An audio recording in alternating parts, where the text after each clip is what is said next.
Guys, if you're looking for any kind of new light, new tint, exhaust fans, filters, anything of the sort, make sure you check out Mars Hydro. They have been the main sponsor of the channel since we hit 500 subscribers. And as you can see, we have a lot more than that now. If you would like an extra discount at checkout, make sure you use the code WTTGT.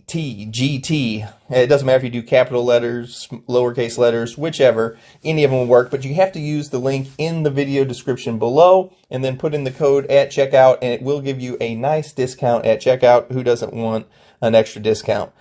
And remember, guys, no matter what size tint you have or area you have to cover, Mars Hydro makes a light that will work for you with some of the best LEDs and diodes and drivers and ballasts on the market. You can pick up one of these lights to cover exactly what you need and exactly where you need it at a economical cost. Use the code below.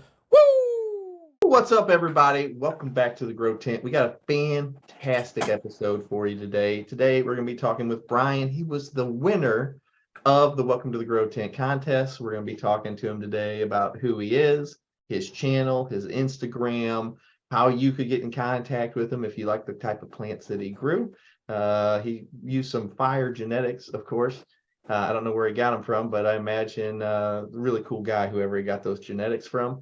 And we're going to be just talking with Brian today, getting to know him, the kind of methods that he used whenever he grew, the kind of nutrients or the transplanting, the different kinds of training, everything that he did to get this fantastic looking plant. If you haven't seen it yet, go back and check out our our contest winner announcement video. Beautiful plant, giant colas, great fade. I mean, just everything you'd want in a cannabis plant. I got to watch saying that word, even though we're not showing any plants. If I say that word too much, they'll still get me. So without further ado, Brian, say hi to everybody. Let them know who you are. Give us a little bit of your background, how you got into this, et cetera, et cetera. Hi, YouTube audience here. My name's Brian. People call me Shaggy. It's been a long-going name for many years, so feel free to call me Shaggy.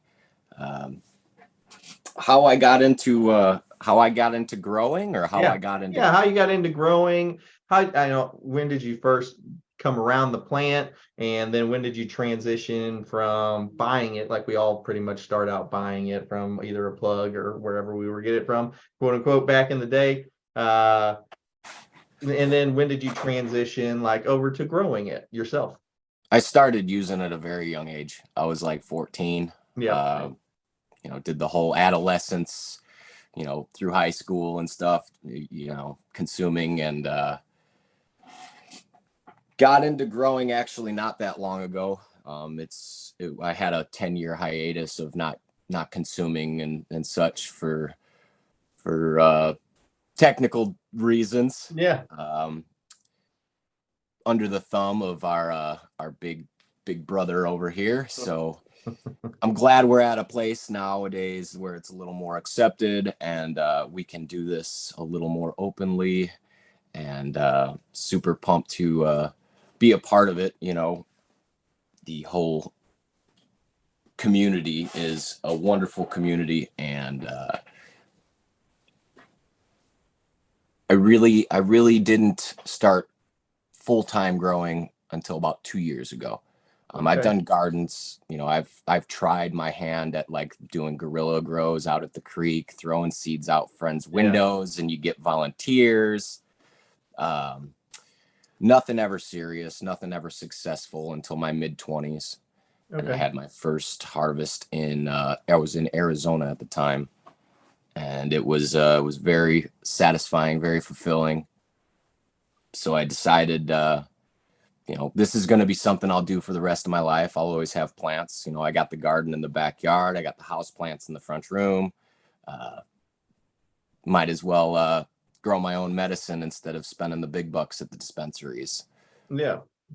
So walk us through what your current setup is. What are your current stations? What are your current equipment? What are you using? Tent setups? How many different areas do you have? That kind of thing. So I got one tent right now, right here behind me, 5x5 AC Infinity tent with a big dog. Did you see the big dog? She's outside right now, but She's the best, man. She's my life. Awesome. So your 5x5, what do you got in there? And so that was your first tent that you got. You went with AC Infinity. And what do you got in there? So it's And powered by an AC Infinity light, AC Infinity exhaust fan, controller 69, the whole 9 yards. I got the oscillating fan in there. I'm running humidifiers out in my room. But yeah, it's powered by the AC Infinity Ion board. Ion board? Yeah, the Ion board, I'm pretty sure. Yeah. 400 watt or whatever it Okay. is. It doesn't quite cover the whole tent. Yeah. But I don't have It the sounds whole like tent. you're one size down from the Right. I don't have the whole tent filled anyway. It's Yeah. more room than I need. Here in Illinois, we're only allowed 5 plants as medical patients. Yeah. So Yeah, a lot of people don't get that. They're like, well, I don't have the right size light for the tent. I was like, yeah, but you can control how big the canopy of your garden is going to be. You're the one in control of that. That you control the plants, not the other way around. So you've got your one space set up there. Whenever you're going for your grow, what is your like primary concern or cause that you're looking for? Are you mainly yield focused? Are you potency? What is it all the above? What are you really going for? what I'm really going for is just learning, man. I try to do different things. I try to experiment with different stuff, and whatever, touches me in my heart. I just try to run with that, like the organics thing. Years ago, we started with the Fox Farm Trio and trying bottled nutrients and all the synthetics. And I just went down a rabbit hole the last couple of years with the organics and the natural farming, KNF, and regenerative practices. And it totally just resonated within me. So I went down the fully organic way. I'm in a living soil bed now. So what I mainly go for when I'm growing anything, whether it be the tomatoes and cucumbers in the backyard or my medicine here in the tent, I just watch them. I try to learn from them. I try to pick people's brains that have more knowledge than me. So it's mainly just a learning experience. I don't have a yield that I'm trying to hit, or a certain terpene profile that I'm going for. It's just experimenting and trying it all. Awesome. Now, since we started to dive in there, the food, is there any noticeable difference in the outcome of your end product when you went from synthetic to organic, or was it more of a just this kind of fit your grow style better? So it did fit my grow style better. It fits my lifestyle better. I'm a very, natural guy. I don't really like the synthetics and the idea that we're killing the earth with our synthetics.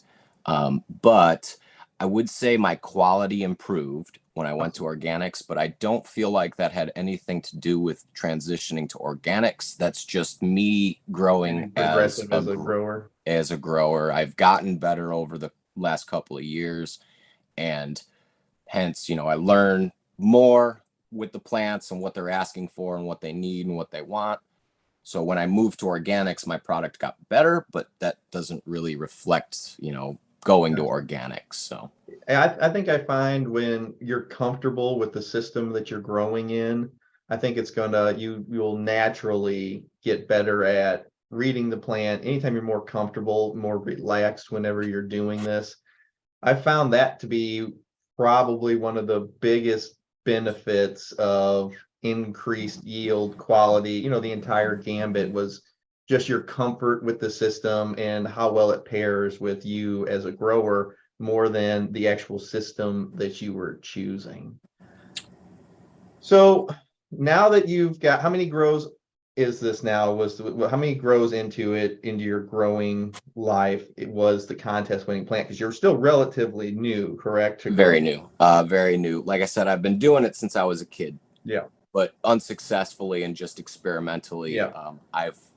In this tent, that was the second harvest in this tent. I had a 2x4 tent that I had a few harvests in prior, and I've upgraded from the 2x4.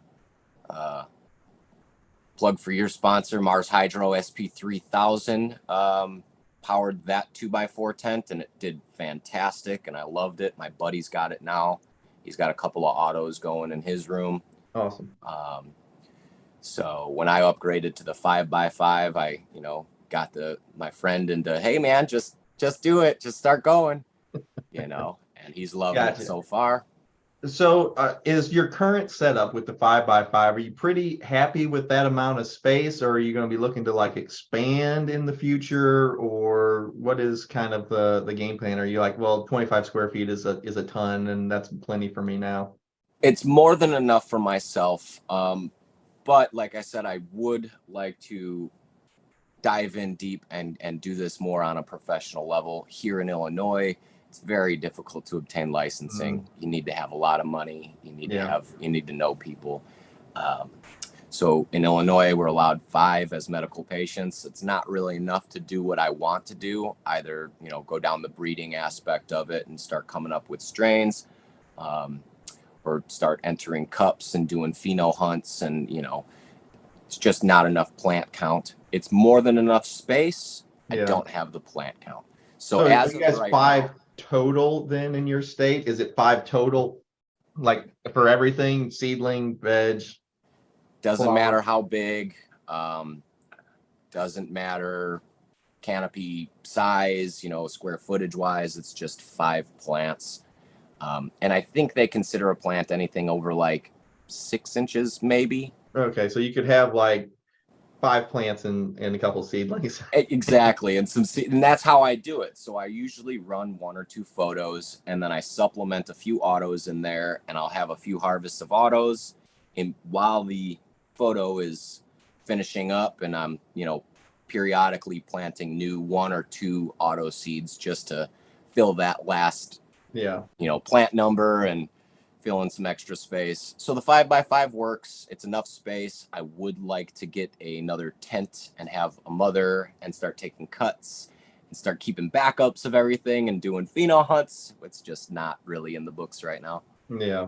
So we were talking about your soil a little bit earlier, and is there any like certain mix that you use over the other stuff? Is there anything extra you're adding into it or not putting into it? Let's talk about that just a touch. So I've started, with the store-bought Fox Farm bags. I've tried, I think it was a Michiganibus brand. It's a for growers by growers Michigan brand. They were pretty good. I've tried a few different bag soils, King Roots or something, Big Roots, and they're all good, and they all do what they're intended to do, is hold the roots and moisture and feed the plant. But as of recently, when I started doing the organics thing, I took all my old soils, threw it in the backyard, amended it with some build-a-soil craft blend, let it cook over the season, and then I made I want to say like 2 cubic yards of fresh soil with the Coots mix, I guess you would call it. The 1/3, 1/3, 1/3 peat, aeration, compost. Threw extra amendments in there, just let it cook down for a little while, and that's currently what's in my 2x4 bed. It's all fresh soil. So I've got some organic amendments that I add when it comes time, but yeah, it's a pretty much a homemade, reused blend. So your pot is pretty much like a 2 foot by 4 foot bed then? Correct. Yes, gotcha. It's a 2x4 grassroots fabric pot. So whenever you do your bed, will you put multiple plants in, or is it pretty much just 1 plant per 2x4? No, I'll do, so right now there is autos on one side and a photo on the other side. So I've got 2 autos on one side, and that should, autos usually stay small, especially in my grow style. Usually I have very little plants. So, and then the photo, I'll stretch it out, train it out, veg it out, flip it to flower, and that'll be like 1/2 of the bed. So it's like a 2x2 square, and then the other autos will be the 2x2 square. So whenever you're doing that, do you find, like, how long does that mix? Will it last you throughout the grow, or will it kind of run out and then you'll have to start maybe transplant it into a different bed, or you use the same bed the entire grow? Do you re-amend? How does that go? We'll learn, because this is the first run with this bed. Gotcha. The last one we were in the grow off. They were 3-gallon pots. So those pretty much took up the tent. Gotcha. The 2x4 bed just got built a few months ago. All the soil got put together and cooked down, and she's running. You're at the start of the journey. Right. And I've heard, this is still a learning experience for me, but I've heard as your living soil ages, it gets better and better. So I'll do a soil test at the end of this run. Everything in there looks healthy right now. I don't think I have any deficiencies or anything. It seems like the soil is doing just great. So at the end of the run, I'll get like a soil test from Logan Labs or something and see if there's anything that's lacking or anything like that. Awesome. Now we'll segue over here into another aspect of the growing, but do you have a preference on the type of water you're using, whether it's well, tap, spring, bottled, or RO water? What are you using there? Rainwater when it's Rainwater? available. I do have a couple of barrels under my downspouts. Obviously, winter months the rain barrels are open, so they don't freeze. Yeah. So when I'm not on the rain barrels, I do use tap water. And we got city water. I'm Chicagoland right now, so Okay. Our water has quite a bit of chloramine in it. I bubble it for, I aerate it for maybe 24 to 36 hours, and haven't had any issues with it so far. So Awesome. So have you noticed, whenever you're using the rainwater, is there any big like pH differences between that and your regular tap water, or is it all pretty close? I stopped pHing my water pretty much when I went to organics. That was like the general consensus. If you're in a living soil, you don't need to pH. Gotcha. Plus, I'm not doing any kind of synthetics. And I know my tap water comes out fair to Midland. I'd say it's probably for us to drink. So right. It's not terrible. It does. I mean, you fill up a glass of water and you can smell the chlorine. So I do bubble it. That's 100%. I need to get rid of the chlorine in there. But other than that, I don't worry about pH.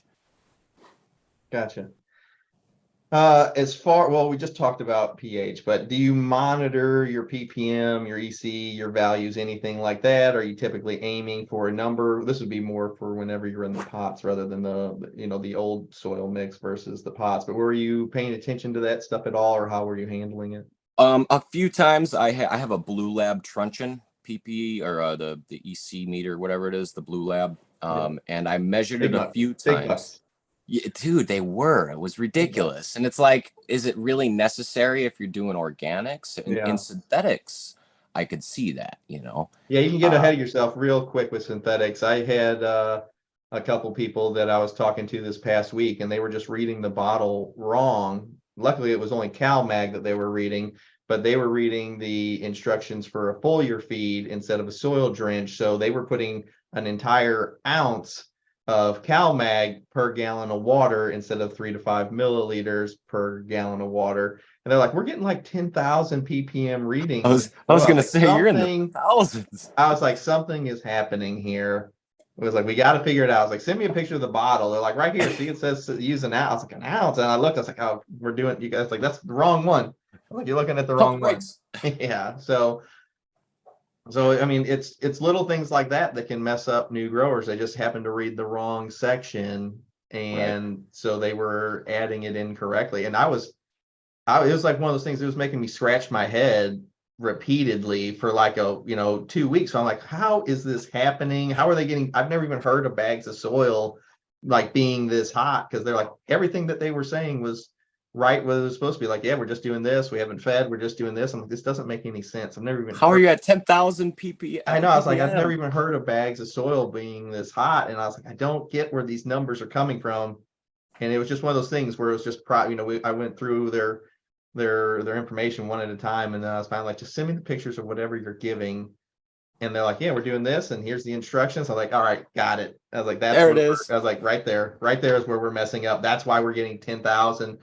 ppm readings because you're giving 100 times the amount of cal. Luckily, it's CalMag, so it's not too bad. You're doing that with an N or a P or a K, the whole plant would have been brown and dead. So for the whole grow off, real quick, we'll just touch on this real quick. I did do a bottled feeding for the contest grow off. It was organic, and I want to say my ppms were very low, like under 100, between 1 and 200 was like the max ppm. So I don't, and I know my tap water comes out very low, so there wasn't a whole lot added to it. Gotcha. Let's see. So we're using any like kind of microbial, like great whites, anything like any kind of other additives or anything like that during the grow? And if you were, walk us through it. Absolutely.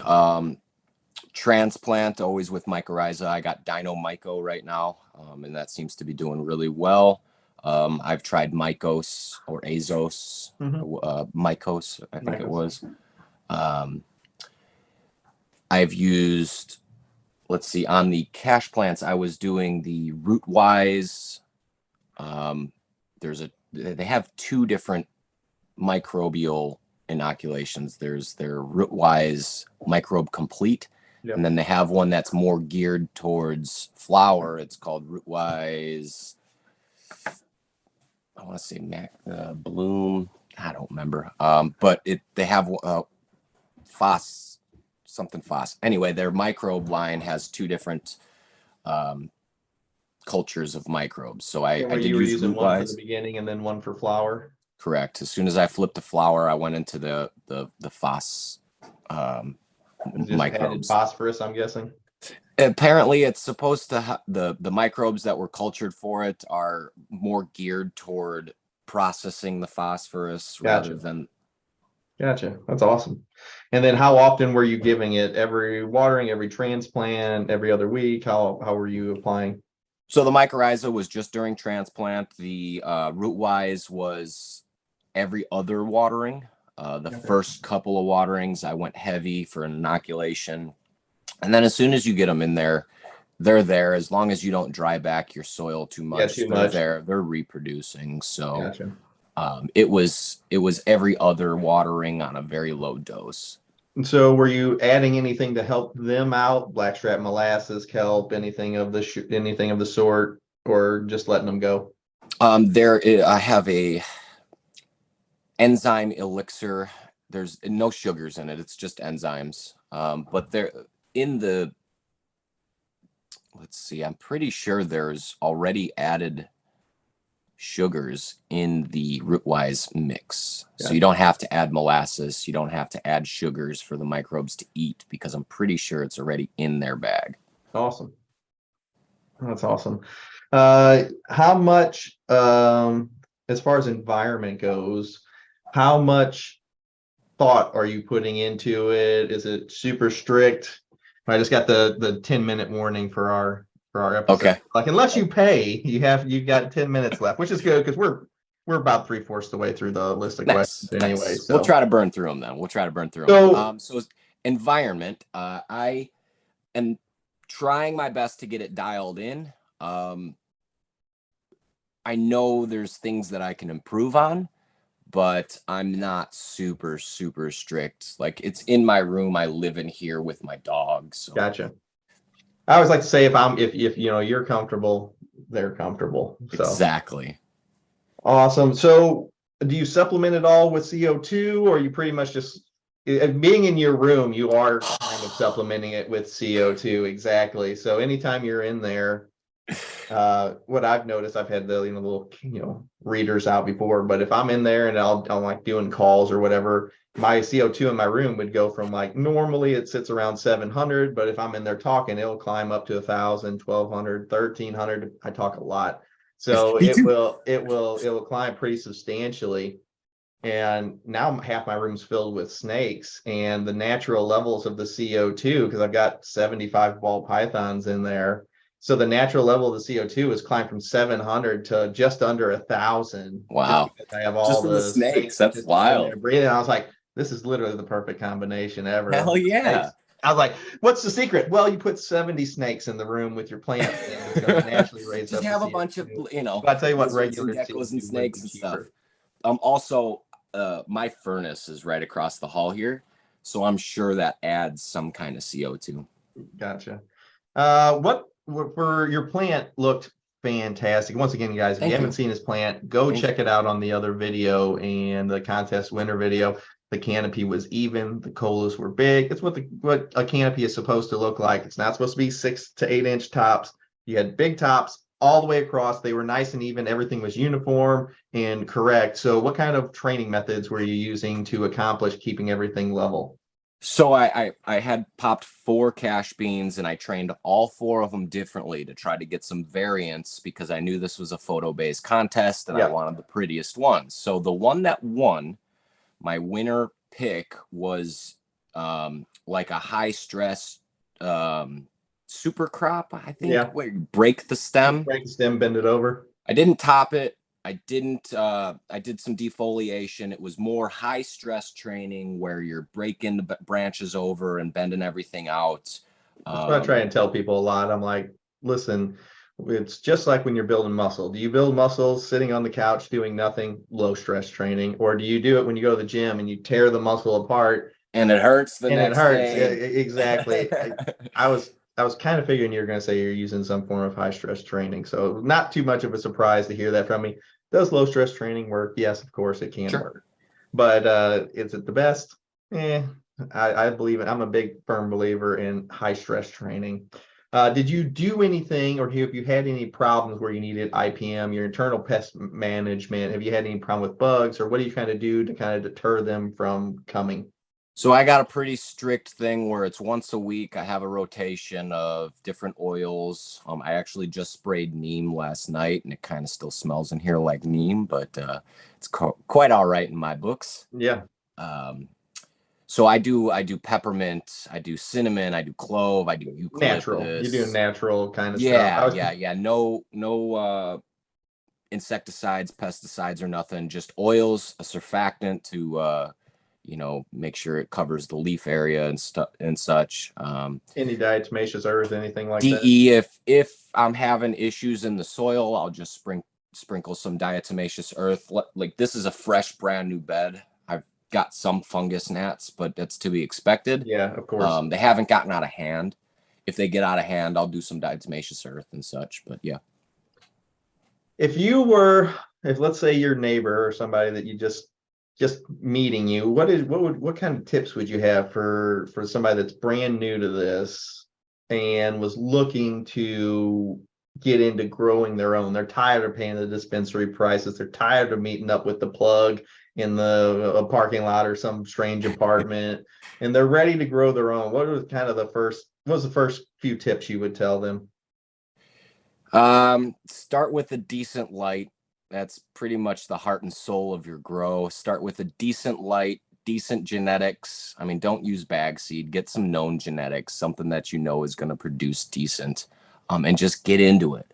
Just give it a shot. Go for it. Throw it in a corner under a little, 100-watt LED or something. You can do it on the cheap. It doesn't take a lot. It's a learning experience. You might have successes or you might have failures. Just get into it. Just do it. That's the best advice I could give. Just try it, because it's not for everybody, but it's easier than it seems. Yeah. All right. And I think the final question before we run out of time here, because I'm watching this little clock at the top of my thing. It's like upgrade to pro or else your meeting ends in three minutes. Like, give us money. So hopefully these people have seen your plant because it was beautiful. It was purple and level, everything that I've talked about already. Where are they able to find you? Do you have Instagram? Do you have a YouTube channel? Anything of the sort? So I have my personal Instagram, and I've kind of transitioned it to more of a professional setting where it's going to be, documenting my grows and such. It is Shaggy Shows, ShaggyyShows. Shaggy Shows on Instagram. I've just started a YouTube channel. There are no videos posted yet, but I'm in the process of coming out with an outline for an intro video to my channel. And that I have some interesting plans for. So if you want to check that out, it is TARDISGROWS, Tardis Grows. Awesome. And he's going to send me both of those links to that. We'll put them in the video description for this video. As soon as he uploads some videos onto his new channel, what we're going to actually do, we're going to have a contest, and the people that jump over there, subscribe, and comment on his video, we give out some cool prizes to get his channel going and started. It's been fantastic talking to you today, Brian. We're just about, I'm watching this clock tick down and it's annoying. And but it's been great talking to you today. Thank you for sharing, you know, your method. That's why I always say is great about this community is it's not like, you know, like I came from like a fishing community where everybody keeps all their secrets. They don't tell you where they fish, what kind of baits they use. This is my fishing hole. And yeah, exactly. And what I've noticed about the cannabis community is it's so much more open and non-toxic. Yeah, you'll find your little pockets of toxicity here and there, but for the most part, this is probably the best community on YouTube for this, you know, of all the other different communities. The amount of love that you get, the amount of knowledge sharing, it's fantastic. So it's an open book, man. And there are some old guys that are very reserved, but for the most part, it's very open and very open. Yeah, very the toxicity level on this part of the internet is pretty fantastic. So I'm pretty happy with that. But thanks again for joining me. I appreciate you coming on for our very first podcast ever here on Welcome to the Grow Tent. So, oh, and I got your box. Hold on. Man. Yes. Oh man, I can't wait. I have not opened it. Yes. Do this. Open it up in front of everybody. And I hope you enjoy it, GT. I hope you enjoy this. I don't have my belt yet. I wish I could show off my championship. You know, belt. it's in it, you know, the shitty part is it's actually in my car, boxed up. It's just by the time I usually get to the air, you know, I drop my stuff off at night on the post office run. So you got a busy life. We understand. We get it. Oh man, we got a WWF belt in here. So if you look on the side there. Is that signed by Ric Flair? That is signed by Ric Flair. It is certified. Underneath the center plate, there's a certification. Oh, there you go. Ric Flair signed that belt. It's not actually Ric Flair's belt. It's a but it's signed by he did sign it. That's awesome. You guys right there. Woo! Signed by Ricky Flair. Ricky GT is going to be excited to see this whenever next time he comes in. I knew Ricky would love it. Dude, I appreciate it. I will get that belt out to you. I know it's getting ready to literally cut us off. Dude, thank you so much for this. You're very welcome. It was a pleasure being here, my friend. Let me know as soon as you get your first videos up. We'll start running that contest. Will do. Hopefully it'll be up before we upload this one. Yeah.